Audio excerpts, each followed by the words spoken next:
My name is... This is Carla Aquatine Hunger Force, and I'm congratulating you on your 100th episode of your podcast, Play That Rock and Roll. I gave you 1 star on your podcast because you got way too many episodes about friggin' Jimmy Buffett. Alright, I don't wear no hush puppies. Alright, I ain't no friggin' parrot head. Welcome back to our retrospective on Jimmy Buffett. In our last episode, we covered Jimmy's catalog from the first years of the MTV decade, which included 4 albums and some notable soundtrack work. We also discussed the humble launch of his Margaritaville business empire, which was born in a small merch shop in Key West. The Margaritaville brand would eventually prove to be the most important aspect of his career to come out of the 80s, as both his record sales and radio airplay were in steep decline. Today we will see how he attempted to right the ship for his music career as the radio landscape became less and less friendly to him. He spent the back end of the 80s changing styles and genres in a vain effort to keep up with the times. Unfortunately, this would not improve his record sales, although his ticket sales would continue to keep him viable. Bolstered by the release of one of the most iconic greatest hits compilations in music history, Jimmy managed to survive the late 80s by leaning into his growing reputation as a must-see live show. His concerts were somehow attracting younger and more enthusiastic fans, despite him having minimal presence on MTV or FM radio. These newly christened parrot heads would make him one of the most successful touring acts for the rest of his career. The late 80s was a low point for Jimmy's studio output, but we do have some fun topics to discuss. In today's episode, we will be reviewing the 4 albums he released during this stretch, his fantastic concert released on video, and the impressive beginnings of his foray into fiction writing. So without further ado, let's take a look back at how a pirate actually looks at 40. It's Jimmy in his middle age. So pour yourself something tall and strong, make it a hurricane before you go insane, as over the next hour and change, my friend Chris and I will chronicle Jimmy's music and stories from 1985 through 1989. This is a podcast looks at Jimmy, Part 4, Jimmy Buffett in the late 80s. We are here to talk about Jimmy Buffett and the tail end of the 80s, which is a favorite time of music for the both of us. Isn't that right? Hi, Chris. How you doing today? I'm doing really well. Yeah, I definitely, especially for popular music, that's kind of my jam. Late 80s. That's when they were all making their best stuff. Oh, yeah. On our last episode, we covered Jimmy's transition to the 80s, and we talked about what he was doing at the start of the decade, which included 2 good albums, 2 not-so-good albums, some soundtrack work, and most importantly, for him at least, the launch of the Margaritaville brand with the gift store in Key West. 2 things I forgot to mention in that episode that I'll bring up now is that in 1981, Jimmy was instrumental in founding the Save the Manatee Club, which I think is pretty cool. That's just something we should give him a shout out for.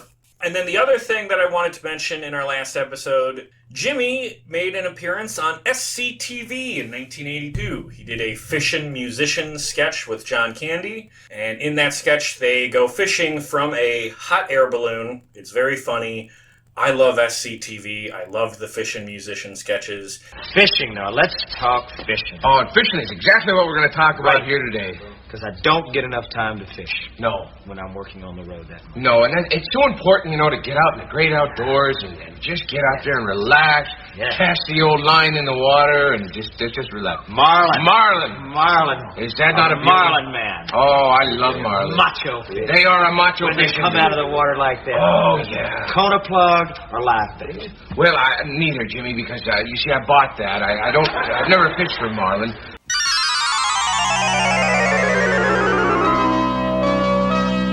Okay, we left off with Jimmy struggling with radio success and about to turn 40. So in this episode, we are going to cover Jimmy's middle age. And we will start with an album called Last Mango in Paris, which was released in June 1985. This is a continuation of Jimmy's shift to country music, which we discussed in our previous episode and the album Riddles in the Sand. This was definitely a business decision suggested to him by his label. The idea behind moving to country was that country radio should be more friendly to his brand of music, and that wasn't really the case. Because Last Mango in Paris did okay, but it wasn't some massive hit over there. It's the same songwriting team from Riddles in the Sand. Jimmy, along with Mike Utley and songwriter Will Jennings. Also, another addition, a female songwriter named Marshall Chapman contributed lyrics. I did not like this combination in the last episode, but I think the results with Last Mango in Paris are an improvement over the last album. What did you think of Last Mango in Paris? I mean, it's a notable improvement over the last album. So much so that was my initial impression. I was like, well, it's better than Riddles in the Sand. Yes. I guess it helps to start with a low bar. Yeah. Better title, I guess. Yeah, he struggles with album titles in this episode. I suppose of the four we'll talk about, this is probably the album title I like the most, and probably the album I like the most. We have a couple of good songs here. It opens with Everybody's on the Run, The Perfect Partner. I like the title track, and he had a minor country hit with another single called If the Phone Doesn't Ring, It's Me. All of these are, I would describe, mid-80s easy listening, like Light FM, again, country rock, but better than what we heard on Riddles in the Sand, so I enjoyed a couple of these songs. That said, one called Please Bypass This Heart has got to be the corniest country song title I've ever heard, and I can't stand it. That goes over the line. That's too corny for me. That's like, if I said I liked your body, would you hold it against me? Territory. But Joe, you're not getting it. It's like a heart bypass. Yeah. Oh, now I get it. Yeah, see, it's wordplay again. Oh, I see. Yeah. That's brilliant. Yeah. That's the kind of wordplay that seems on brand for Jimmy, but I genuinely feel is below him. So, what do you think of some of the songs on Last Mango in Paris? I think it had the most songs on it that were probably serviceable. Okay. You know, I like Gypsies in the Palace. Gypsies in the Palace, yeah. Good. That was a single. It was a minor country hit. Do you know the story behind the song Gypsies in the Palace? I do not. I guess it was inspired by real-life events. Back in the day, when a musician would go on tour for 3-4 months, you would hire someone to house sit. And sometimes the person you hired wasn't of great character, and they would go through your stuff and eat all your food. And your car might end up in a ditch or a river, which is what happened to Jimmy when he was out on some tour, hence the title, Gypsies in the Palace. People just had a party at his house without him. You know, I'd feel worse for him if he hadn't been so terrible to the walking tall guy. Yeah. And then at the end of the song, you get a cameo from Eagle Glenn Fry, who, despite not being on anything we discussed in our last episode, was actually better friends with Jimmy, I think, than the other guys. I think they lived together in Aspen, and that's where the lyrics for this song came from. Another interesting thing about this album, you got a song called Desperation Samba, which I think is a pretty good song. There's a whip crack on there, and that was actually actor Harrison Ford came to visit, and they recorded him cracking a whip, just like him being Indiana Jones, and they found a way to get that on the album. That's a little fun. It's very fun. That's some good Hollywood stuff. But I think the fan favorite from this album is Jolly Mon Sing, and I gotta say I'm a little out of step with most parrot heads on that one. That song didn't do a whole lot for me, but I know that one means a lot to him because he wrote a book with his daughter about the Jolly Mon. He wrote a book with his daughter about the Jolly Mon? Yeah. Oh, I didn't know that. Yes. Okay. Sure, that's tasteful. I'm sure Yeah. nothing wrong with that book at all. With that, let's go to another major event for the Jimmy Buffett story. The term parrot head is officially coined during the summer of 1985 when Jimmy was out promoting Last Mango in Paris. One of the guys in his band was another Eagle, Timothy B. Schmidt. Timothy B. Schmidt was friends with Jimmy while he was in the Eagles. Eagles break up in 1980. He's available, joins the Coral Reefer Band, and on this tour, they were somewhere north of Cincinnati, and they're in a limo driving to the venue. And Jimmy and Timothy are in the back seat together, and they see all of these super enthusiastic fans with the Hawaiian shirts and the leis and parrot decorations and stuff. Timothy noticed them, and Timothy says, "These are like your own personal deadheads." No, they're parrot heads. You've got your parrot heads. And I gotta say, I don't know if anyone has ever captured an entire group of fans better than he did in that moment. Because I think parrot head surpasses deadhead when it comes to a term that describes a group of people. I mean, I'd agree. I bring up the parrot head label because it speaks to a phenomenon that was very confusing for Jimmy and his whole organization at the time. His radio presence was almost non-existent. His record sales were declining. He was not getting much media attention at all, but his live shows were getting bigger and bigger, and the fans were getting rowdier and rowdier. And he didn't have an explanation for this. He did not realize why his live shows were doing so much better than a lot of his contemporaries, because I know from following other classic rock careers, I know that the mid-80s was kind of a tough stretch for some 70s bands who were running out of steam. Steve Miller, for instance, quit touring by this point because he struggled in the early 80s and was just like, I think my fan base is gone, and took the 80s off when it comes to touring. So, very interesting aspect of what was going on with him. And the mentality of these fans, I think, was captured very well by a quote I pulled from Ryan White's fantastic book about Jimmy, A Good Life All the Way, in which he quotes a fan who says, "He just had the guts to do what we dreamed about. We can live vicariously through him, or through his music anyway." And I think the fan base was going so crazy for him because this vacation lifestyle he was pitching was playing really well during the work-obsessed 80s. Yeah.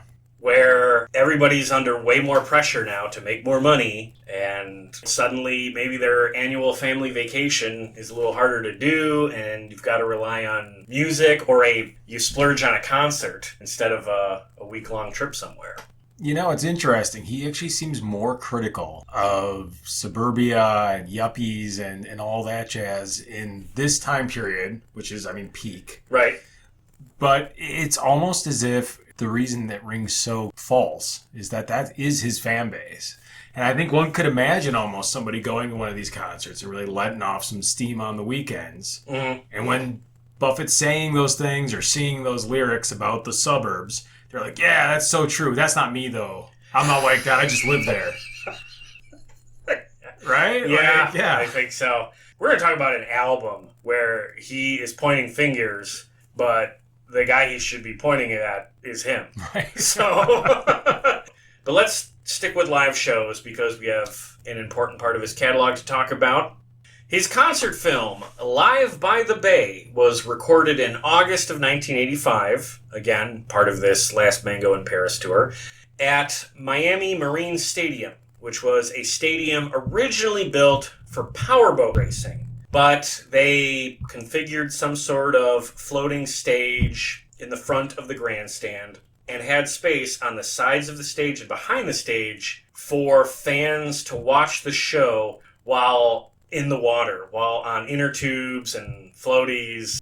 Maybe they don't have a great view of Jimmy, but they're there. I gotta say, that is quite the visual to watch a concert where a bunch of the fans in the audience are just in the water swimming and splashing around. I've never seen that before, so that was fantastic. I imagine a lot of the people in the water on those inner tubes, if they hadn't seen him in concert before, they just became a fan for life in that moment. Sure. Like, if I'm at a show and it's a guy I haven't seen before, but I've got, like, the right level of intoxication and I'm in an inner tube and the weather is beautiful and I'm with friends and we're just at a concert, the music almost doesn't even matter. I'm probably going to be a fan of this person for life. Speaking of things that appeal directly to me and perhaps not everybody else, Don Johnson comes out and introduces him onto the stage. I just want to know one thing. Are all you parrot heads ready to party? That's what I want to hear. I want you to give a warm welcome to a real good pal of mine, Jimmy Buffett! So, yeah, just Jimmy on all fronts is living the exact life I wish I had in the 80s. As we said earlier, Timothy B. Schmidt is in the lineup. Unfortunately, one thing I learned about this concert film that was released, Live by the Bay, is that Timothy sang I Can't Tell You Why, but they didn't include it in the concert film. They cut a couple of songs from the set list, I guess, for length, but it would have been nice to have seen that. And if you remember in our last episode, I unfortunately misled both you and our listeners.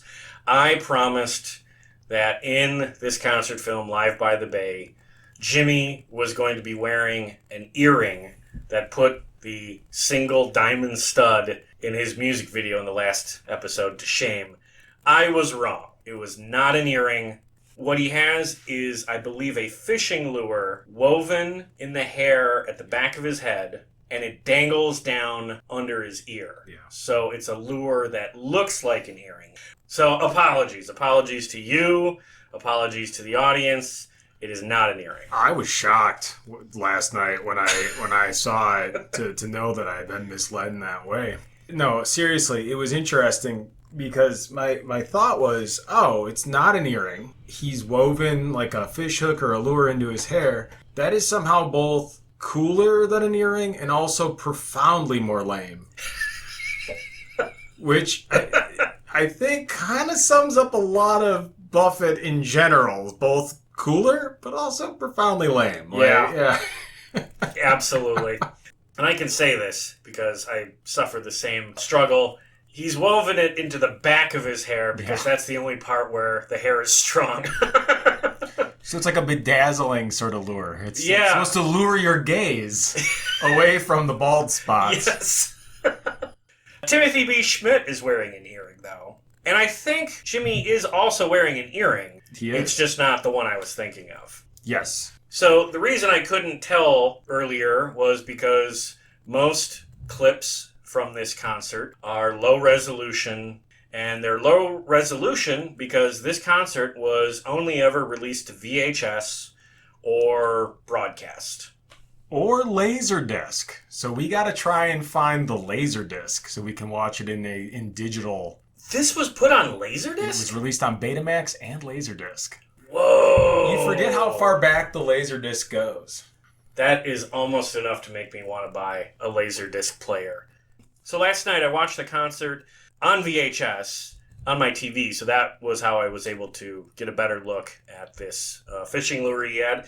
I watched it under the influence of a gummy, and I have some observations about the show.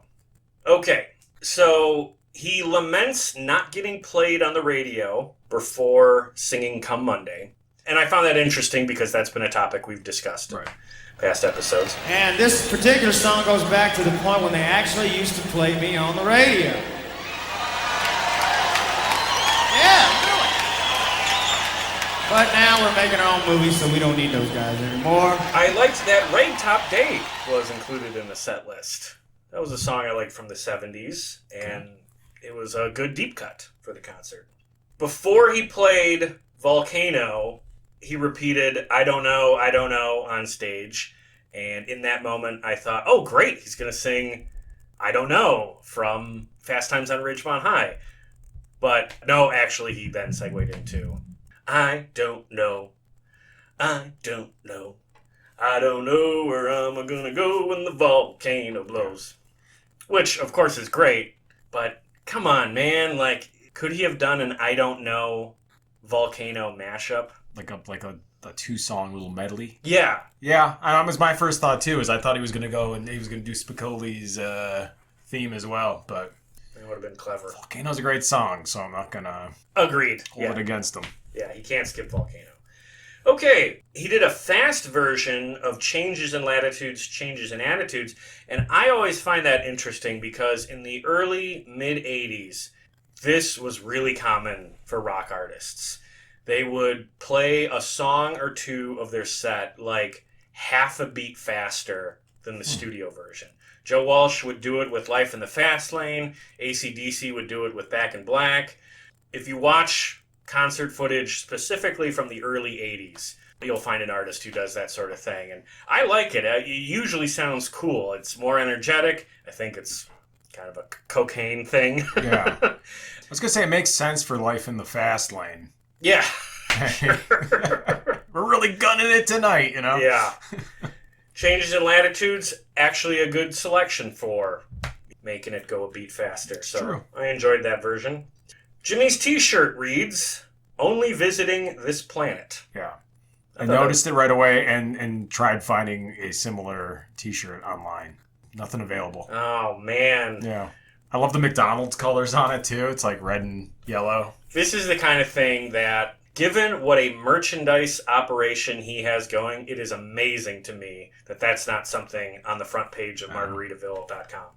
But also what's shocking to me is that a 4K Blu-ray of this concert isn't available at Margaritaville.com because this never made the jump to DVD. I think initially we both thought maybe there was some stuff that didn't age real well. Sure. I mean, there really wasn't anything. No, it's a damn good concert. Yeah. And I don't know why his team wouldn't want to preserve a high-quality version of that show, especially because a lot of classic rock bands have expressed frustration over the years about how they didn't record enough stuff back in the day. So a lot of bands don't have video archives, and that would be something that's more valuable. Okay, a few more observations, then we'll move on. There is an extended steel drum intro for one particular harbor, which I must say I enjoyed. And then in Cheeseburger in Paradise, Jimmy clearly sings Munstered Be Nice. Munstered. Be Right. nice. So just to reinforce what we talked about in our second episode, what goes on a Cheeseburger in Paradise, Munster cheese. And then when he sings Margaritaville, he does the bubble, bubble, bubble, bubble, but still no salt, salt, salt chant. So we are not at that point. Oh. I went to a Jimmy Buffett tribute show earlier this year, and even at that, when he sang Margaritaville, everybody in the audience knew to do salt, salt, salt. So I wonder when that finally... I wonder what the tipping point is. Right. Is there one person in the audience at that show that's like, yes, salt, salt, salt, and then it just becomes... Anyways, I will say I did like his little wistful Pirate Looks at 40 intro. I guess every time we do this every year, the inevitable draws closer. So anybody who's beat me to this age, tell me how it is, but I ain't got much left to go. This is called Pirate Looks at... Doesn't look too bad. Because he's 39 when he makes this. Yeah. And I gotta say, it hit me, because, 39. You're right. Yeah, it's an interesting point for him, because this is him kind of facing his own songwriting. Ultimately, I think this is a great fucking concert. Like, when you're looking at concert films that I've seen, and I admit I have not seen all that many, but concert films that I have watched all the way through, this is probably a top 10 for me. I would agree. The energy is good. The crowd is nuts. The song selection's really good. Obviously, he sticks mostly to hits, but the deep cuts he chooses are good picks. Yeah. There wasn't a point in the show where I thought, you could have cut this song. Even when he plays Who's the Blonde Stranger, a song I don't like, I was enjoying it because it fit pretty well in the context of the show. His vibe is frequently on point. Yes, absolutely. Let's move back to a studio release. Just a few months after he recorded that concert, he also recorded a single that would be included on a compilation album just in time for the Christmas season, Jimmy Buffett's first Christmas song, Christmas in the Caribbean, which was included on a compilation album called Tennessee Christmas, which featured some other country artists. I think the Oak Ridge Boys are on there. I think Bonnie Raitt. Not a particularly interesting project, but an extension of this business decision that we talked about earlier about pivoting to country. Dolly on that album? Oh, good question. Because when I think Tennessee and I think Christmas, I think Dolly Parton. Okay, we got Reba McEntire, Nicolette Larson, Loretta Lynn, Ray Stevens, yuck, Brenda Lee, Jimmy Buffett, Oak Ridge Boys, no Dolly Parton. On a Tennessee Christmas. Yeah. Okay. She doesn't do just anything. Yeah, she didn't need them. I guess that's what it comes down Right. to. She put out her own Christmas album, maybe. She was doing well in 85. Yeah. 9 to 5. She was working 9 to 5. Yes. I was going to say, yeah, she's... So, neither of us ever heard that album before, but one album you and I have listened to many times over the course of our lives is his next release, which was Songs You Know by Heart, Jimmy Buffett's greatest hit, with S in parentheses. An iconic greatest hits album, most famous for its minimalist yellow background with his name in red over that. That's one of the first CDs I ever remember even noticing as a kid. My family loved this CD. I heard these songs many times growing up. And it's a great example of like what greatest hits albums are supposed to be. I think made easier by the fact that really that's kind of Buffett's jam. He's got solid individual songs that stand well apart from the albums that they originally appeared on. Yes, as we talked about in the last episode, he's not really an album guy. He's a songs guy. Yeah. Because he's not really a singles guy either. Because they're not hits. But he's a songs guy. And what you do is you just compile them together. You pick the good stuff, and the good stuff is just truly gold. And that album reflects it. Not just in how good the album is as a listen, but how well it's sold. This thing went 7 or 8 times platinum. It's clearly his most successful album he ever released. And it's the only answer for someone who says, I've never heard Jimmy before. What should I start with? You just give them that CD. Songs You Know by Heart. Yeah, and then go from there. So we know how good it is. But were there any songs that shouldn't have been there? And anything that he didn't include that could have been to improve it? Would you have made any tweaks to what is on Songs You Know by Heart? It's a hard question because at the end of the day, for the medium of record, there's only so much you can fit. Correct. And I cannot think of a single song that I would just outright swap. Right. You know what I mean? Like, we're going to lose one of these for something else that I might like better, but like, does it make sense to lose any of these in the process? Probably not. Right. It's very tough to pull any of these off. For my tastes, and I'm not saying this is the right pick for business, but for my tastes, the only alteration I would have made is I would have pulled Pencil Thin Mustache and in its place put One Particular Harbor. Because I think One Particular Harbor stood the test of time, not just as a good song, but stood the test of time as a fan favorite for his audience and a concert staple. And I think that deserves to be included with the other big hits of his. And I'd agree that that's the right swap, too. Pencil Thin Mustache is cheesier than even his normal cheesy. Yeah. So if you're going to swap one out, but it's still a good song. Absolutely. It still belongs on there. Yes. I will say one other thing. Buffett's choice for the CD release art later on. Yep. Having the legibility of the album cover be so much better for the CD because it's a smaller format. Yeah. Versus, like, I have both. I have the LP and I have the CD. And it's cool to see that was the original decision to make it that way. Oh, yeah. Because a lot of times it's like they'll smush the LP cover art onto a CD and it looks god-awful. It's nice to see them make a aesthetic decision that makes sense for both the CD and LP. You can cut all this. Right on. No, I like that. But let's move on to his other studio releases. So another quote that I pulled from Ryan White's book, A Good Life All the Way, is from Jimmy, who was doing an interview with music journalist Gary Graff, who I should say has been a guest on this show. And he was reflecting as his time doing country music, specifically Riddles in the Sand and Last Mango in Paris. And he said, quote, "I never really was a country act. When they pitched that whole thing to me, I said, I'll give you one last shot at thinking radio means that much. And it didn't work anyway, so I went back to doing what I wanted to do." So I think that's important context, because the next few albums we discuss are specifically what Jimmy wanted to do. So the buck stops with him on these.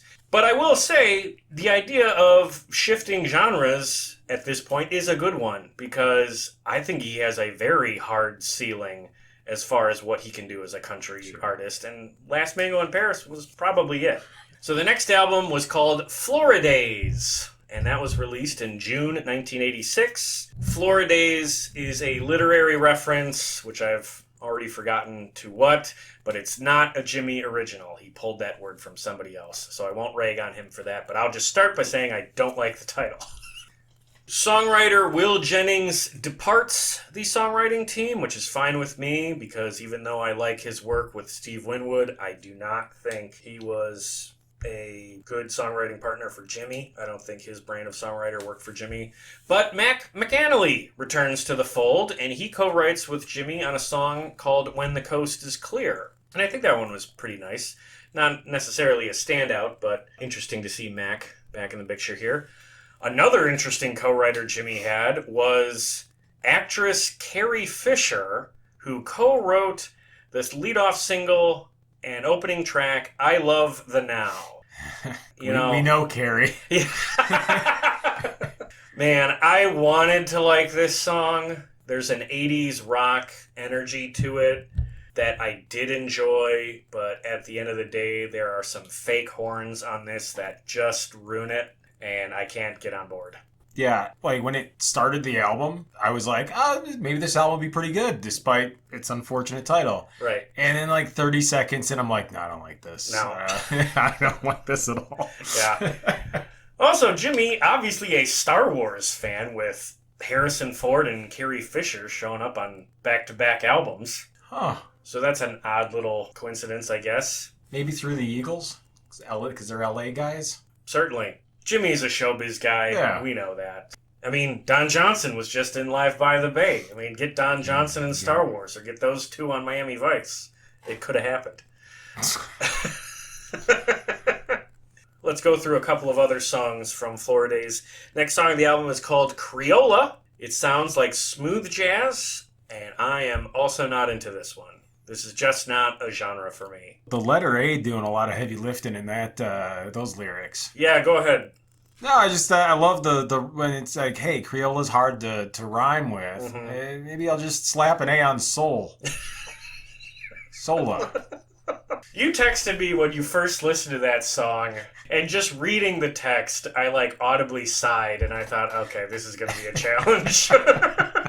Creola in my sola. Yeah. And then background vocals on sola. Imagine being a backing vocalist and you're given your sheet and it says sola. Yeah. And then I thought maybe it was just like S-O-L-A or something, because I think that's actually how it's written in the lyrics. Mm-hmm. And I thought, okay, maybe that's like pidgin Spanish or something. Okay. And that's what he's doing. No, it's not. It's a type of grain. Oh, that changes the meaning of this song by a lot. Yeah. You know what I was waiting for? Somebody in the band to sing Ricola. It would be good. Really, anything would be good on this album. Yeah, you're right. It could have improved it. There's a track called Meet Me in Memphis, which opens with some more just god-awful fake horns. I didn't like that one immediately, but I couldn't help myself. I looked up Jimmy's set lists on Setlist FM for every time he played in Memphis after the release of this song. And he played in Memphis a handful of times in the 90s, and then he just never went back after 2000. And at every one of his 90s shows, he played Meet Me in Memphis. So, there you go. There. Okay, I'll say something positive. There's a song on here called Nobody Speaks to the Captain No More. It's a character piece about a military officer who lives with guilt about all of the men who died because of his leadership. I like this song. It's not a party song at all, but it reminds me of stuff like The Captain and the Kid and his songwritery stuff he was doing in the early 70s. And not a lesser quality version of that. I think he was put together a nice, serious piece with that one. So I enjoyed that song, at least. I'd have to look at the lyrics again. I Okay. admittedly listened to this album once. Okay. And that was plenty. Personally, I thought it was a little bit of a drop in quality. Okay. I'm not talking about the whole album. The whole album's a mess. But I mean, that song specifically, I know what you're saying, but it's for me, it was like, it seems like we've done this better. Well, it might just be that the tracks it's surrounded by were just harder for me to get through. It could be. It could be proximity to Florida Days. Florida Days, the title track. Okay, so let's dive into this one a little bit. Here's one of the lyrics. I come from where the rivers meet the sea. And then later on, I spent a year of my life one night on the beaches in old Beirut. So when I first listened to this, I thought to myself, is he singing about the Middle East? Is he singing about being from the Middle East? No, I think wrong river, wrong sea. He's not Zevon, you know? Yes, that's right. I think he's referring to the Pascagoula River, which is where he was born, right on the river there. Yes. So he's not singing about a character from overseas. He's singing from his perspective. Yes. Got it. And he, the line, I spent a year of my life one night on the beaches in old Beirut. And then right after that, seems that all they're aiming for is to hang around and shoot. Yeah. Each other's lives away, bloody winds on a distant bay. Yeah, there's a lot going on there. Like, what is a bloody wind? You know? He's saying he spent a whole year of his life in a night in Beirut. Okay, so it was rough, the bloody wind. I tried looking to see if, like, he was there for any notable events or something. I looked up Jimmy Buffett, Beirut. Okay. And I came across a klezmer band singing Why Don't We Get Drunk and Screw in Yiddish, which I sent to you. Yes. And I gave that a listen, and my response was, oh, man, I take back every bad thing I said about Gaza. That's right. Some Middle Eastern imagery here. Beirut was absolutely in the news in the 80s for various unfortunate reasons. I will say I just didn't expect a song called fucking Florida Days to have any connection to anything global, let alone like a hot button news item. All that said, another surprise, I guess one of the better songs here.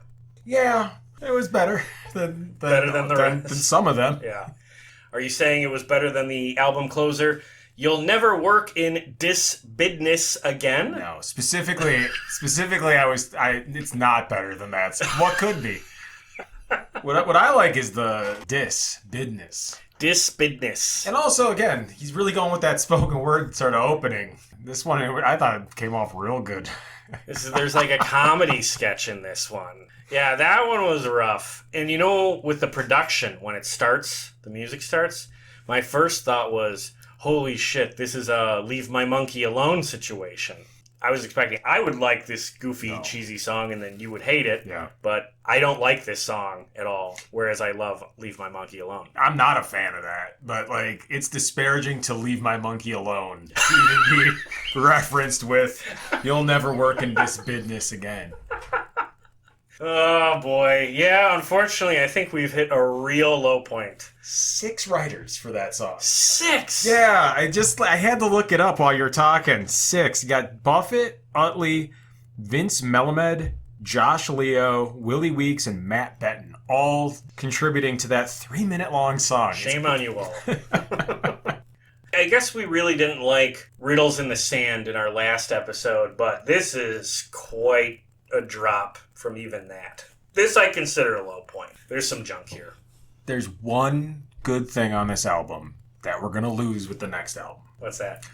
He's still got a mustache. Oh, yes, he's got a mustache on the cover, and that changes for the third album we're going to discuss today, Hot Water, released in June 1988, just 2 months before I was born.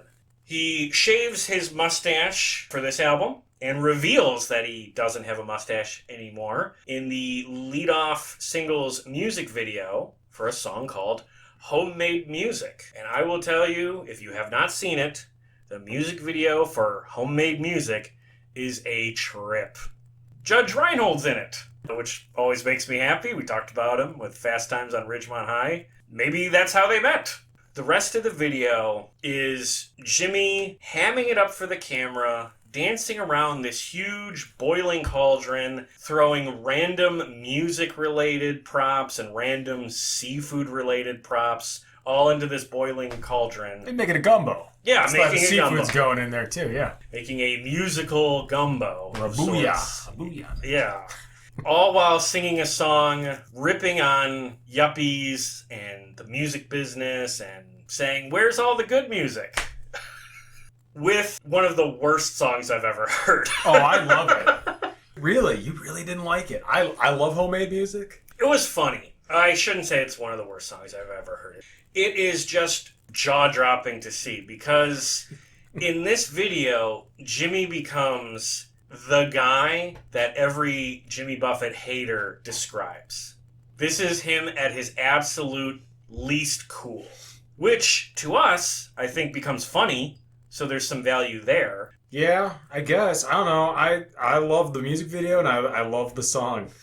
Okay, well, some of the lyrics here. I had a girlfriend when I was a kid. She died and went to the suburbs. Most of them did. Raising puppies, having yuppies. Where did all the wild ones go? This theme of hippies selling out in the 80s is definitely a cultural phenomenon that's been discussed a lot. Interesting to hear him sing about it, especially because so many of those hippies who became sellout yuppie scum absolutely were at that concert live by the bay. He's talking about his fans.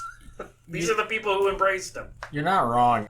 Yeah, in the song he sings, first there were records, then cassettes and CDs, managers and lawyers, then came the Japanese. And then in the video, a couple of Japanese people, again, ham it up in front of the camera for a second. Not something that's really problematic, just tacky. Yeah, this wasn't like James Bond in, no, never mind. Oh. You only live twice? Yeah. But I think the point here is that the lyrics of the song, the text of the song, is about authentic music. The problem is, all of the production and the music video that surrounds it is as synthetic and tacky as, we built this city on rock and roll. Which, ironically, is also singing about authentic rock or whatever. Yeah, it is. This is very we built this city territory. Well, it's very much what we were just talking about before, where it's, I mean, you can listen to it and you're like, yeah, because I'm not like one of those guys. Right. Even though you and Jimmy totally are. Do you know that meme, we're all trying to find the guy who did this meme? And it's that guy in the hot dog costume? Mm-hmm. Yeah, that's Jimmy Buffett with this song. From I Think You Should Leave, by the way. Correct. Great. So we got through that. That's the first song on the album. The second song on the album is called Baby's Gone Shoppin'. And my only note for that is a question. Is this a joke album? No, I don't. I mean, I think every Buffett album is a joke album in a way. To a degree. Yeah, and I will say, no, I don't think it actually is. But these first two songs are very silly. Again, they just fall right into the narrative that Jimmy haters have about him. Yeah, I would agree. And I guess, there's always that, how in on the joke is he? Right. Is he now no longer in totally on the joke? Nailed it. Full was so. You're all right. Full Tommy was so. Yes. You know what? And I'll say this. Maybe he should stick more to just sort of making fun of himself and making light of himself and not worry so much about like the women or whatever. Maybe that's the that social. Baby's Gone Shopping is kind of lazy. No, I think you're right. Maybe at this point of his career, at least, social commentary is not necessarily his strength, at least through songs that he's going to use as singles. I mean, he does more serious songs, but those aren't going to be on the radio. Maybe he should save his commentary for those acoustic numbers. Sure. Just a couple of things I'll point out about the album. Steve Winwood plays the organ and sings background vocals on My Barracuda, which I like because I like Steve Winwood. Unfortunately, that does not translate to a song that I enjoy. And then Steve Winwood's buddy, Will Jennings, is back, as he gets a songwriting credit on Bring Back the Magic, which is so sappy and saccharine. Yuck. That's all I can say. and you have Rita Coolidge on backing vocals. That's Chris Christopherson's ex-wife. He did all those duets albums with in the 70s. Double yuck. Whoa, wait. You're yucking Chris Christopherson or the duets? I'm yucking the duets. Okay. I'm absolutely not yucking I was going to say. I don't need 4 different duets albums from Chris Christopherson and Rita Coolidge.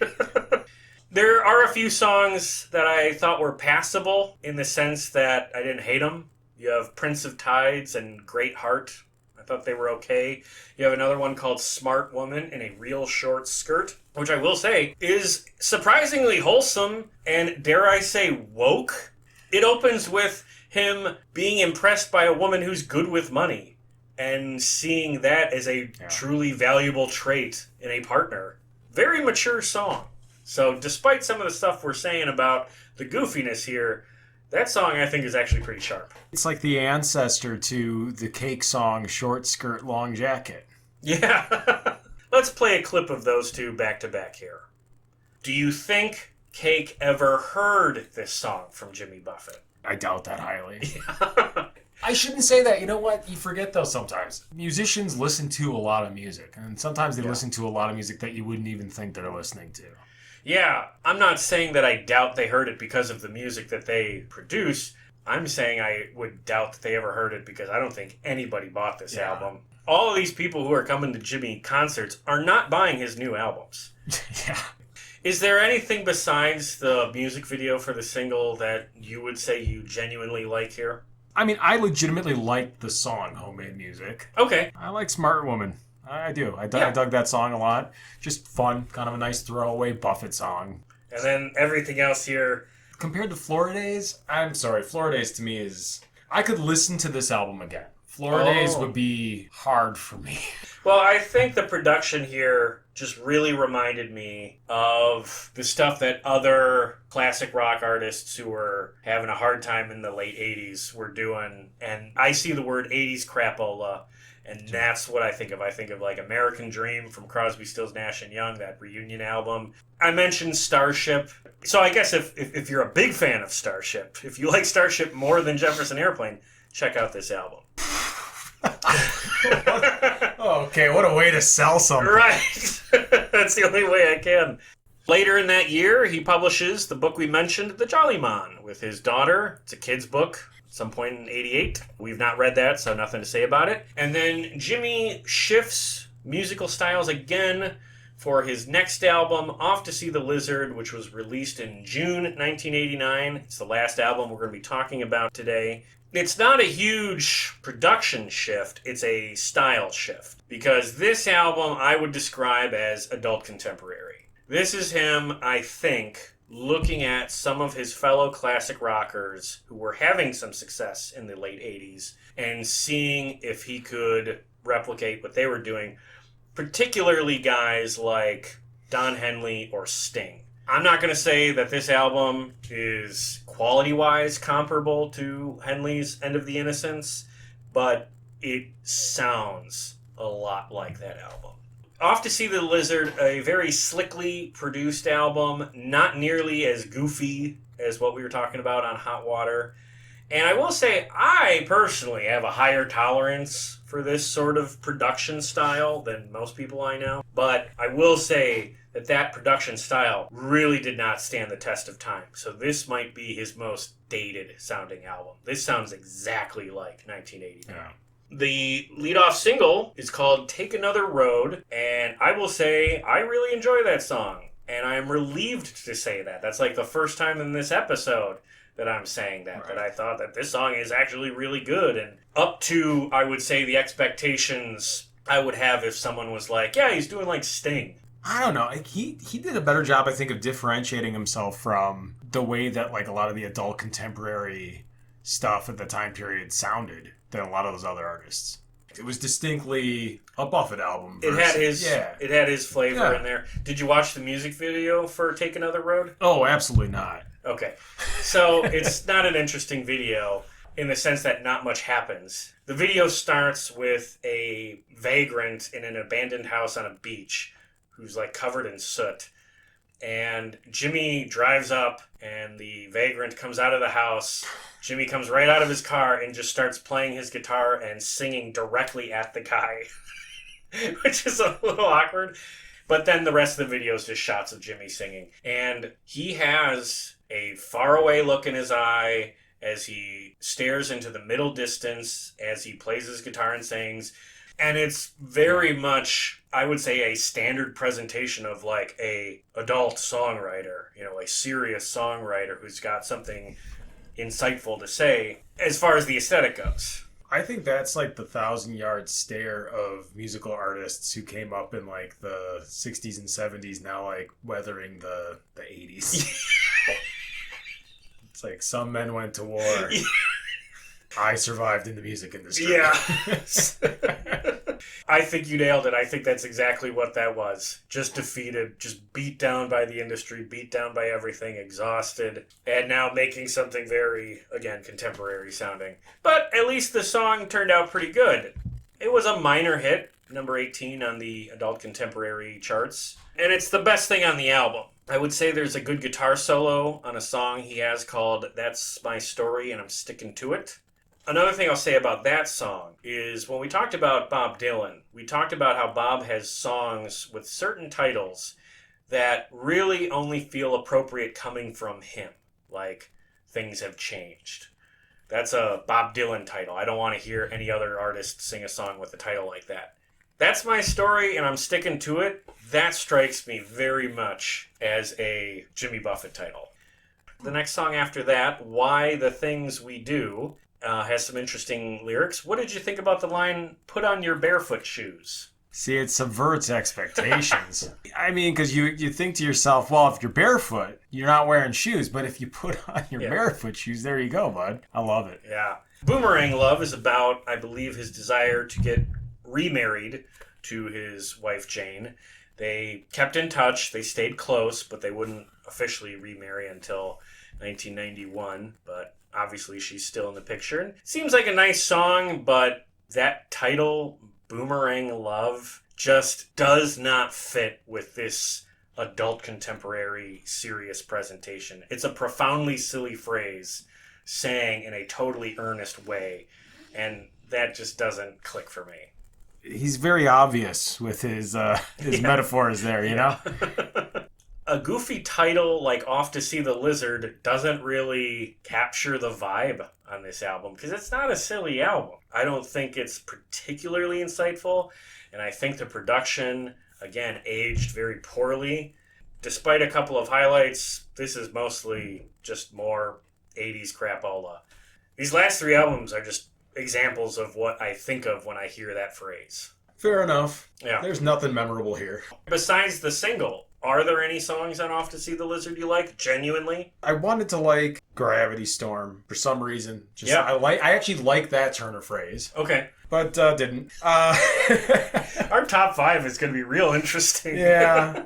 I didn't outright dislike any of these songs as much as I disliked a lot of stuff on Florida Days. So mild improvement, but we're not crossing the threshold into good or like, something you want to listen to again. Yeah.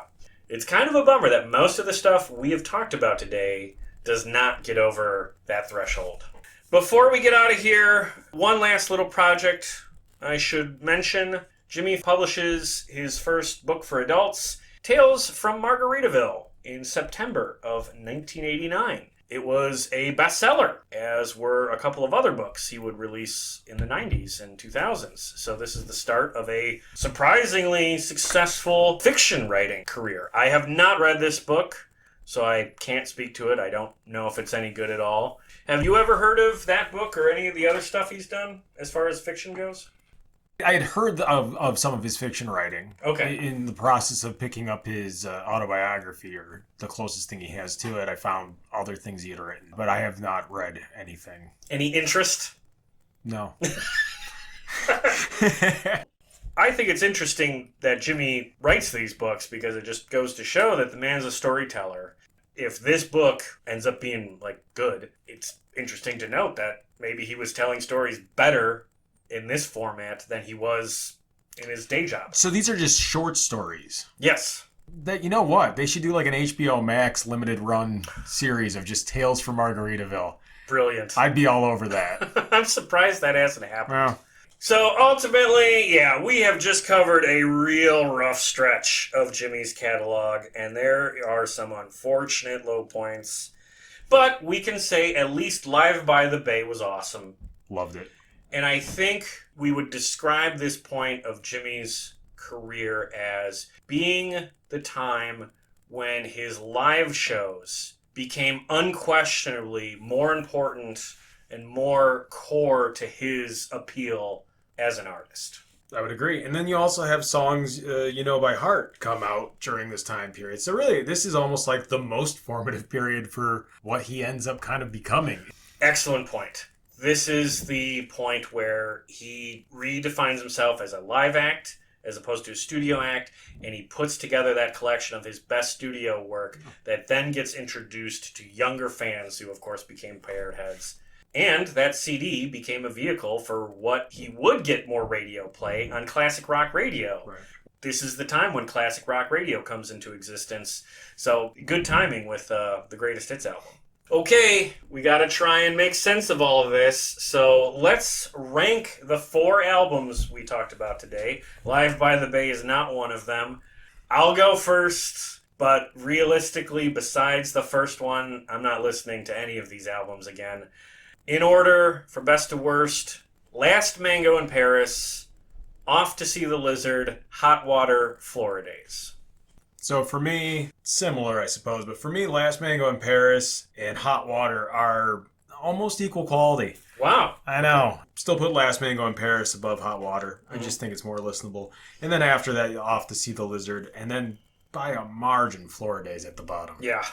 Truly, I dislike that. Yeah. Okay, so now we're going to do our top 5 songs from Jimmy from this stretch. We cannot pick anything from Live by the Bay. Would you like to go first, or should I go first? I'll go first. Gypsies in the Palace. If the Phone Doesn't Ring, It's Me. Smart Woman in a small, in a real short skirt. Yep. Homemade Music.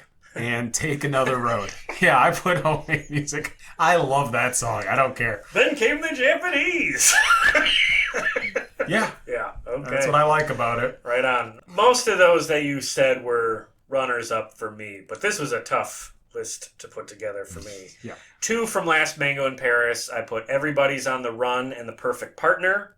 I mentioned earlier Nobody Talks to the Captain No More from Florida Days.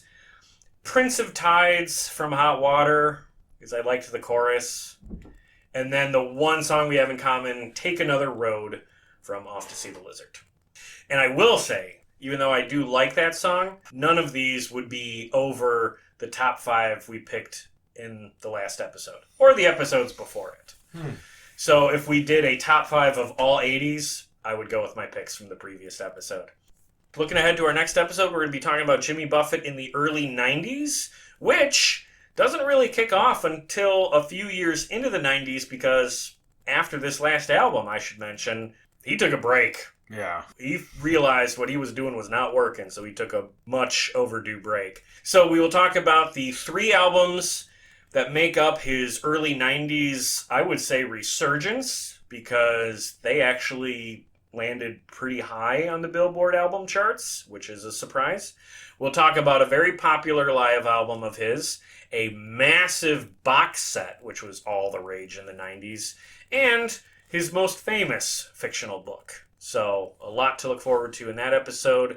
Before we get out of here, I want to recommend and cite Ryan White's book, Jimmy Buffett, A Good Life All the Way. Absolutely fantastic read if you want to learn about Jimmy. It's not overly granular. It's not like a college textbook. It is a very accessible read that covers a lot of topics that surround Jimmy's story, so I really recommend that. And then I'll just mention it again for the heck of it, because I read part of it once. A Pirate Looks at 50 by Jimmy himself. Any final thoughts on the late 80s run of Jimmy Buffett? No. Okay. Well, we've been at this for over an hour, so let's take another road and get out of here. Hey, thanks for listening. You know, there's no shortage of great content out there, so you choosing to spend some time listening to this show means quite a lot. If you're so inclined, please give this podcast a 5-star rating and a positive review wherever you get your podcasts. and share our links wherever you can, or mention this show to anyone you know looking for a podcast recommendation. All of this helps us out a great deal, and I appreciate it. You can connect with us on social media too. We are at Play That Podcast on Facebook, Threads, Blue Sky, and even TikTok. Or we are at Play That Rock and Roll on YouTube and Instagram. Please post a comment and say hello. Finally, Play That Rock and Roll is a proud member of the Pantheon podcast community. So if you're looking for more music podcasts beyond this one, trust me, start with Pantheon. You won't be disappointed. Otherwise, I appreciate any and all efforts you take to support us here at Play That Rock and Roll. Be sure to join us next time for more great music and stories from the world of classic rock.